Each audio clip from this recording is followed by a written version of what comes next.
मुंबई गोवा महामार्गावर भीषण अपघात झालेला आहे।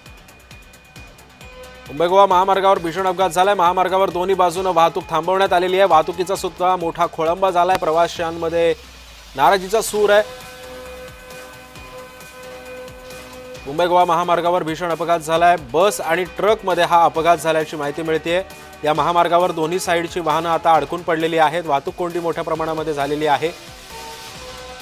मुंबई गोवा महामार्गावर भीषण अपघाताची ही दृश्य आपण पाहतोय।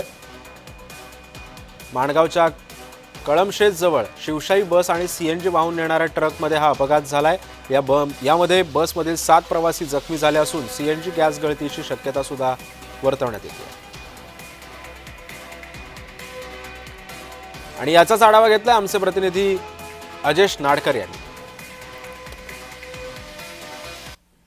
मुंबई गोवा महामार्गावर माणगाव नजदीक एक अपघात झालेला आहे। सध्याची ही दृश्य आपण पाहता माणगाव नजदीक एक कलामजा गावाच्या हद्दीत जो आहे तो एसटी बस आणि सीएनजी वाहतूक करणाऱ्या ट्रक मध्ये जो आहे तो अपघात झालेला आहे आणि त्यामुळे मुंबई गोवा महामार्गावरची पूर्णपणे वाहतूक जी आहे ती ठप्प झालेली आहे। कदाचित सीएनजी वाहतूक करणाऱ्या या गाडीमधला गॅस जो आहे तो लिकेज असल्याची शक्यता या ठिकाणी वर्तवण्यात येत आहे आणि म्हणूनच माणगाव पोलिसांनी खबरदारी म्हणून दोन्हीकडची वाहनं जी आहेत ती पूर्णपणे या ठिकाणी थांबवलेली आहेत। आता ही दोन्ही वाहनं जी आहेत ते बाजूला काढण्याचं काम माणगाव पोलिसांकडून करण्यात येत आहे। माणगाव नगरपंचायतीची फायर ब्रिगेडची गाडी देखील या ठिकाणी दाखल झालेली आहे।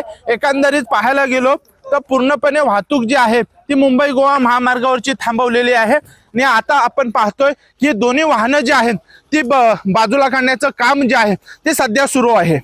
अजेश नाडकर, जय महाराष्ट्र न्यूज, रायगड।